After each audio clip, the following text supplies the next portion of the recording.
வெளிநாட்டு வேலைக்கு போறது வந்து நல்ல விஷயம் தான். நான் போகக்கூடாதுன்னு சொல்ல மாட்டேன். போங்க, வெளிநாட்டு வேலைக்கு நல்ல ஆப்பர்ச்சுனிட்டி கிடைக்குதுன்னா யூ ஷுட் கோ. பட் ஆனால் வந்து பார்த்து போகணும். சரி, பார்த்து போனால் எதை பார்த்து போகணும்னா, முதல்ல வந்து இமிகிரேட் சைட்டை பார்த்து இதெல்லாம் வந்து லைசன்ஸ்ட் ஏஜென்ட்டான்னு பாருங்க. அவங்க வந்து வெளியுறவுத்துறை அமைச்சகத்தால் அங்கீகரிக்கப்பட்ட முகவர்கள் மூலமா மட்டும் போங்க வேலைக்கு. ரெண்டாவது, ஒர்க் விசா, வேலை விசால மட்டும் போங்க. வேற ஏதாவது அவங்க சொல்றாங்கன்னு சொல்லிட்டு டூரிஸ்ட் விசா அது இதுன்னு சொல்லி ஏமாற வேணாம். மூணாவது வந்துட்டு அதீத சம்பளம், நிறைய சம்பளம் உங்களுக்கு கிடைக்கும் அப்படி இப்படின்னு சொன்னாங்கன்னா உங்களுக்கே தெரியும் இது வந்து பாசிபிளா இல்லையான்ட்டு. அதை நம்பி வந்து லட்சக்கணக்கில் கொடுத்து ஏமாந்துடாதீங்க. அதுவும் நிறைய பேர் வந்து கேஷா கொடுத்து ஏமாந்துடுறாங்க. அது ஒரு எவிடன்ஸ் கூட இல்லாமல் போயிடும் அவங்க வாங்கினாங்களா இல்லையான்ட்டு. அந்த மாதிரி பண்ணிடாதீங்க.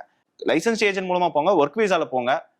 இந்த மாதிரி அதிகமா சம்பளம் அந்த மாதிரிலாம் சொல்றாங்கன்னா you always call our office. நாங்க வந்து வி வில் செக் வெதர் அவங்க லைசன்ஸ் ஏஜென்டா இல்லையா, அவங்க சொல்றது கரெக்டா இல்லையானோ we will advise you based on that.